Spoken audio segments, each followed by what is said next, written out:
True believer से बात करते हैं। हाँ जी, ट्रू जी, ट्रू भाई। हाय हारिस भाई, कैसे हो? बिल्कुल ठीक भाई। आवाज आ रही है? जी भाई, बिल्कुल ठीक है। हारिस भाई, सेपियन थॉट्स पे सबसे बड़े अपोलोजिस्ट हमारे मोहम्मद इजाज साहब ने अभी स्लेवरी और प्रॉब्लम ऑफ इविल को डिस्कस किया था। अच्छा। उसके बारे में थोड़ी बात करनी थी आपसे। अच्छा, बताएं क्या कहा अभी उसने। स्लेवरी पे तो जैसे शुरू शुरू तो उन्होंने ऐसे ही किया कि वेस्ट भी स्लेवरी करते थे, और वो उनकी स्लेवरी ज्यादा खराब थी, वो रेसिस्ट थी, वो जुल्म करती थी। फिर आए वो इस्लामिक स्लेवरी पे, क्योंकि वो स्लेवरी खराब थी, इसके लिए आप इस्लामिक स्लेवरी को खराब समझ रहे हैं। बाकी तो वो खराब नहीं है। फिर आधे घंटे उन्होंने उसी पे बात की कि एक्चुअली में वो स्लेवरी खराब नहीं थी, वो तो अच्छी थी, और उसमें कोई ज्यादती नहीं होती थी किसी से।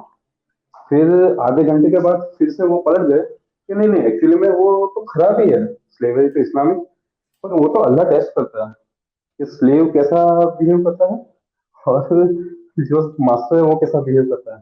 तो मतलब वो जो स्लेवरी है वो ओरिजिनल टेस्ट है उनके लिए, ताकि वो उसमें से पास हो सके, फिर उसको जन्नत मिल सके। मतलब वो पौने घंटे तक यही समझाते थे कि स्लेवरी अच्छी है, फिर बाद में एंड पे आके बोले नहीं स्लेवरी अच्छी नहीं है, तो वो तो अल्लाह टेस्ट देता है। तो ये अब क्या करें, अब इसका जवाब नहीं ना ये दे पाते। मोहम्मद इजाब कम से कम उसको उसको रैशनलाइज करने की कोशिश करता है। ये मोमनों के जो बेड़े गर्क हुए हैं ना आजकल, और जिस तरह वो आपका हकीकाचू है, वो तो खुल के कह देता है इसमें कोई बस है, इसमें क्या है। वो आगे से आपको वजूहात देता है, औरत की पिटाई होती है तो क्या है इसमें। आप औरत जब मगरिब में दो दो टाइम जॉब करती है, तो वो भी तो एक तरीके का अब्यूज ही है। तो therefore both abuses are equal. Mohammad Ijaz ने, मैंने ये वीडियो नहीं देखी, अब इन लोगों को कौन सुनता है, इनकी अपना ही एक छोटा सा नट, इनका छोटा तो नहीं है खैर, इनका बहुत बड़ा एक स्फीयर बना हुआ, उसके अंदर वो गप्पे मारते रहते हैं, अपने लोगों को खुश किए जाते हैं। लेकिन आप ये देख लें, दुनिया जो है इससे बहुत आगे जा चुकी है दुनिया। यानी ये जो वोकिज्म जहां पे ले गए हैं इनको, ये इनको ट्रांसजेंडर और उस इश्यूज में उलझा दिया।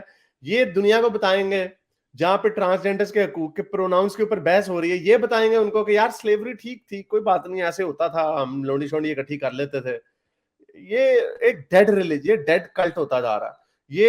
ये जो आपको उबलता हुआ पानी के जो बुलबुले नजर आ रहे हैं ना, ये आपको अभी नजर आ रहे हैं क्योंकि इनके पास माउथ, इनके ये माउथ पीस है, ये इनके पास सोशल मीडिया, इनके पास आवाज है।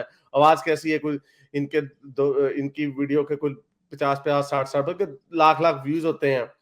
तो वो अपने, जाहिर बात है क्योंकि बहुत सारा डायस्पोरा मुसलमानों का बाहर के मुल्कों में रहता है, तो वो सारे मुसलमान फिर उनको सुनते हैं। मुसलमानों के सेलिब्रिटीज हैं बहुत बड़े, तो उनको लोग सुनते हैं। लोग क्लासिकल जो जैसे यासिर कादी और शबीर अली जैसे लोग हैं, उनको सुनना उन्होंने कम कर दिया। ये नेक्स्ट जनरेशन के जो अपोलोजिस्ट हैं, इनको सुनना शुरू कर दिया, क्योंकि इन्होंने कम से कम अपनी तरफ से और तरीके का ब्रांड लेके आए हैं। वो पहले पर्दा डालते रहते थे, तो ये कर रहे हैं। लेकिन अगली जनरेशन को किस तरह ये बताएंगे, इससे कुछ नहीं हो रहा, क्योंकि इस मेंटेलिटी के साथ आपकी मॉडर्न वर्ल्ड में जिंदगी गुजारना नामुमकिन है। अब ये स्लेवरी, वो गालिब के साथ वो एक बच्चा आता होता था, वो मोमिन, वो बच्चा था, वो कहता था हाँ जी, हम्म। वो भी स्लेवरी को डिफेंड करने की कोशिश करता था। करनी पड़ती है उनको, कुरान के अंदर लिखा है, हदीस के अंदर लिखा है। तो उस यही जवाब फिर बनता है कि आप गुलाम बनना पसंद करेंगे क्या? आप, ये मैं 1000 दफा दिखा चुका हूं, ये ड्रामेबाजी है। अपन उन्होंने इस बोला है तरह वैसे तो। कि मैं बन जाऊंगा, हाँ। ये मैं 1000 दफा हाँ दिखा मतलब चुका हूँ, ये उन्होंने वाली वही तो हदीस। बोला। ये वाली, मैं एक सेकंड, ये मैं 1000 दफा ये हदीस दिखा चुका हूँ। ये बड़ी मशहूर हदीस है, जिसको ये ना बार बार दिखाते हैं कि जो खुद खाओ वही खिलाओ, जो खुद पहनो वही पहनाओ, और उसके साथ जो ना ज्यादती जुती ना करो। ये हदीस है, ठीक है। अल अदब अल मुफरद मुफरात की 188 की हदीस है, बड़ी मशहूर हदीस है। अब लिखा हुआ है कि अगर कोई अपने गुलाम के ऊपर झूठा इल्जाम लगाएगा, यानी इसका मतलब यही हुआ ना, इस हदीस का मतलब यही है कि बराबरी रखो उसके साथ, ठीक है। खुद खाओ वही खिलाओ, खुद पहनो वही पहनाओ, ठीक है। इससे यही मतलब निकल रहा है ना। मुसलमान बड़े फख्र से इस तरह की हदीसें दिखाते हैं। लेकिन अब जब इंसाफ की बात आती है तो क्या है, अगर कोई लोंडी के ऊपर झूठा इल्जाम लगाए और साबित हो जाए कि वो लोंडी जो थी वो इनोसेंट थी, बेकसूर थी, तो अल्लाह उस बंदे को, जिसने झूठा इल्जाम लगाया ना, मास्टर ने, अल्लाह उसको क्यामत वाले दिन उसको पकड़ेगा। यानी उसको टरखारा लगा दिया, लारा लगा दी क़यामत वाले दिन का। लेकिन जब कोई मोमिन आजाद औरत के ऊपर जब कोई झूठा इल्जाम लगाएगा तो उसको 80 कोड़े लगाए जाएंगे। ये कुरान की आयत है, सूरह नूर की 4 आयत है। तो ये कैसा इंसाफ है कि आजाद औरत को आप झूठा इल्जाम लगाओगे तो 80 कोड़े से सजा मिलेगी, लेकिन अगर अपनी लोंडी के ऊपर झूठा इल्जाम लगाएंगे तो अल्लाह उसको क़यामत वाले दिन पकड़ेगा। तो ये ड्रामेबाजियां हैं, ये सारे झूठ लारे लब पे लगाए हुए इन लोगों ने। तो इनका ये चल ही नहीं सकती। इंटरनेट ने इनको नंगा करके रख दिया और ये नंगे होते रहेंगे। इनको यही बेचारों को छलांगे मारते रहने पड़ेंगी। यार गुलामी का असल में मकसद ये था कि अल्लाह में आपका टेस्ट ले रहा था। टेस्ट वाली भी बोंगी हम आपको दिखा चुके। बंदा अल्लाह को चपेड़ मारे, मेरा टेस्ट सख्त क्यों है? जो इम्तिहान जो होता है आपका और मेरा, अगर हम सीएसएस का इम्तिहान देंगे, या वो आपके इंडिया में कौन सा होता है जो हमारे में यूपीएससी होता है। हाँ, जो नहीं, वो जो उसने भी किया हुआ, वो जो दीक्षित ने, क्या उसको बोलते रहते बार बार, इसने वो किया हुआ आईएएस, वो आईएएस है। आईएएस। हाँ, तो पाकिस्तान में सीएसएस होता है उधर। अच्छा, तो यानी अगर आपका भी इम्तिहान, तो जो सवाल होंगे वो आपके सामने भी वही रखे जाएंगे जो मेरे सामने रखे जाएंगे, ठीक है ना?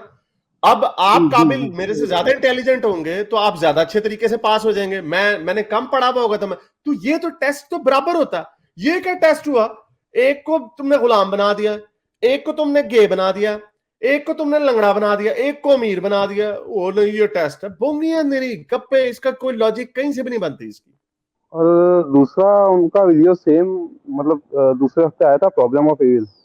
अभी उसमें उन्होंने चालू किया था यूथिफ्रोस डायलेमा से, कि वो क्योंकि गॉड बोलता है इसके लिए अच्छा है, या ये अच्छा है इसके लिए गॉड बोलता है, जो बहुत फेमस डायलेमा है। तो उन्होंने ये अली दावा को बोला कि आप आर्ग्यू करो। तो आप देख सकते हैं वो वीडियो में, अली दावा विजिबली, मतलब वो जस्टिफाई नहीं कर पा रहे थे वो, कि मॉरली गुड क्या है और मॉरली बैड क्या है। और उन्होंने उसमें से 2 एग्जांपल दिए कुरान में से, एक खिज़िर अलैहिस्सलाम का था और एक दूसरा था इब्राहिम अलैहिस्सलाम और इस्माइल अलैहिस्सलाम का। अभी उन्होंने एट द एंड तो बोल दिया कि ये गॉड की विजडम है कि खिज़िर अलैहिस्सलाम के जो बच्चा मार दिया, उसके जो पेरेंट्स है वो जहन्नम में जाते अगर वो ना मारते तो, और इस्माइल अलैहिस्सलाम के लिए ऊपर से डुम्बा आ गया, तो वो विजडम है। गंबर के पास वक्त में अगर था आप वाईफाई। हाँ, तो किसी भी न्यूट्रल आदमी से पूछो कि इसमें विजडम आपको दिखाई दे रहा है, तो वो ना बोलेगा कि इनोसेंट एक चाइल्ड को मार के विजडम कहाँ से आता है। तो मतलब वो लोग भी खुद से ही अंदर अंदर उलझ रहे थे इसको जस्टिफाई करने के लिए। और अगर आप यही बोल रहे हो कि क्योंकि गॉड ने कहा है तो अच्छा है, तो आप ये कह रहे हो कि मूसा जो था वो पहले खराब था, कि पहले अच्छा था क्योंकि गॉड ने बोला था, और बाद में वो बुरा हो गया क्योंकि गॉड ने ना बोल दिया। मतलब नहीं, उसकी गॉड की इंक्रीजिक विजडम, वैल्यू कोई नहीं है। हाँ नहीं, ये भोंगी है ना वो यार, आसान है ना, गोल मटोल बात है ना, हर चीज को कहते हैं गॉड की विजडम है। इनकी गॉड की विजडम के ऊपर बड़ा असल सवाल पता क्या बनता? क्या बहन भाई के साथ सेक्स करना अच्छी बात है? कहेंगे नहीं नहीं, बड़ी बुरी बात है। तो गॉड की विजडम में आदम के बच्चों ने तो आपस में बहन भाइयों ने सेक्स किया था। नहीं, वो डॉक्टर सारे अहमद के सामने सवाल रखा गया था, नहीं वो बस एक दफा के लिए था। विजडम यानी एक दफा के लिए आप गोबर खा लें जाके, लेकिन बाद में आज के बाद नहीं खाना। ये कैसी विजडम है? खुदा के ताकत में ये नहीं था कि 2 जोड़े बना देता, 2 आदम और 2 हवा बना देता, उनके बच्चों को आपस में शादी करवा देता। बोंगियां गप्पे। ये जिसने कहानी लिखी थी ना, एडम एंड ईव की कहानी, वो इतना डफर था, जिसने भी जहां से भी चलती आई आगे से ऊपर से, उस जाहिल ने ये नहीं सोचा खुदा तो सब कुछ कर सकता है, तो खुदा 2 जोड़े बना देता। नहीं, फंस गए। नहीं, इसमें अल्लाह के कोई मसलहत होगी कि अल्लाह की विजडम होगी। नलायक है ये लोग। इनसे अच्छी कहानी चैट जीपीटी को मैं अभी लिखूं ना कि कोई क्रिएशन स्टोरी बना के दो, बल्कि भी कहते हैं ये चैट जीपीटी से सबसे बड़ा एपोलोजिक तो वही है, एपोलोजेटिक। मैंने उससे पूछा था वर्जन नहीं में जो नहीं, वो मसाकिन वाला है। रिलीजन के ऊपर ना, रिलीजन के ऊपर वो बिल्कुल, क्योंकि पॉलिटिकली करेक्ट होने की कोशिश करता है ना, बड़ी छलांगे मारता है। मेंटल जिम्नास्टिक्स में भी ना चैट जीपीटी इनकी जिम्नास्टिक्स से बड़ा अच्छा है क्योंकि उसके पास हाँ, वही उसको बोल आयतें मिलती हैं बड़ी जबरदस्त। वो तो मैंने पूछा था उससे, वर्ष कुरान का वो आयत बता दीजिए, तो उसने बताया नहीं वो वर्ष कुरान जिसमें मसाकिन था, जो आपने वीडियो किया था अब्दुल्ला गोंडल के साथ। तो उसने तो हफ्स कुरान का ही बता दिया। फिर मैंने बताया कि नहीं, वर्ष में तो ये नहीं है, तो बोले हाँ मेरे से भूल हो गई। मतलब हाँ, वो वो भी ऐसे ही सबसे है। बड़ा हाँ, apologetic नहीं, है। वो उसकी उसकी जो रिलीजन के ऊपर ना, वो बड़ा पॉलिटिकली करेक्ट है। अच्छा जी, स्टोरी बनाए, मैंने कहा जी स्टोरी बनाए, कोई क्रिएशन मिथ बनाए फिक्टिशियस। तो चैट जीपीटी साहब कहते हैं बहुत टाइम पहले, टाइम के भी टाइम से पहले, the world was a vast empty expense, यानी बस सिर्फ एम्प्टी थी, एम्प्टीनेस थी पूरी हर जगह पर, कोई पौधे नहीं थे, कोई एनिमल्स नहीं थे, कोई लोग नहीं थे। फिर वहां पर एक ग्रेट फोर्स थी, एक डिवाइन एनर्जी थी जो एक वॉइड में रहती थी, यानी एम्प्टीनेस में रहती थी, एक अजीम फोर्स।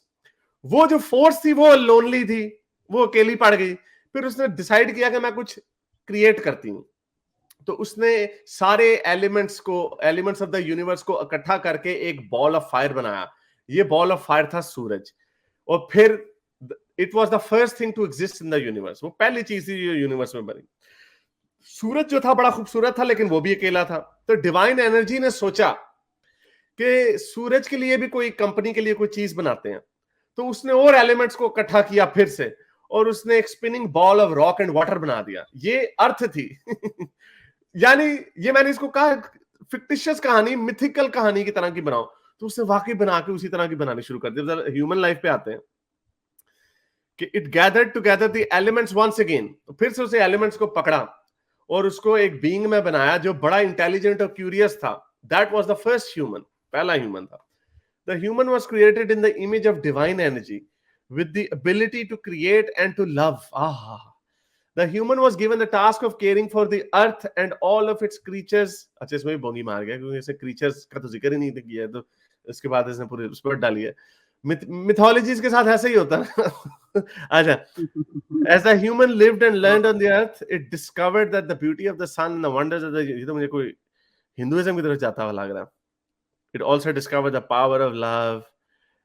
अच्छा, वो खुद ही थक गया, वाला नेटवर्क एरर आ गया। तो यहाँ तो एनीवे, तो ये इसी तरह की कहानी है। ये मिथिकल कहानियां जो होती हैं इसी तरह की होती है। Long ago, time before time, you know, there was nothing, God, इसकी कोई फ्यूचर नहीं है। इस्लाम की, क्रिश्चियनिटी की, एबोरिजिनल मिथ्स की, किसी रिलीजन की मिथ की, टुनिज्म की, किसी मिथ की कोई नहीं है। ब्रह्मा ने फूंक मारी तो यूनिवर्स बन गई।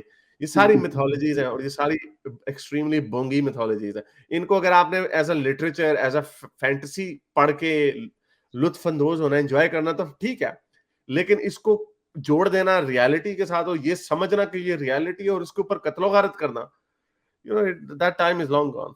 चलें, बहुत शुक्रिया आने का सर, थैंक यू। ठीक है आरिफ भाई, थैंक यू। मेरे इस नेक काम को जारी रखने के लिए मुझे पेपैल या पेट्रियन पे जरूर सपोर्ट कीजिए, ताकि मैं अपना पैगाम ज़्यादा से ज़्यादा लोगों तक पहुंचा सकूं।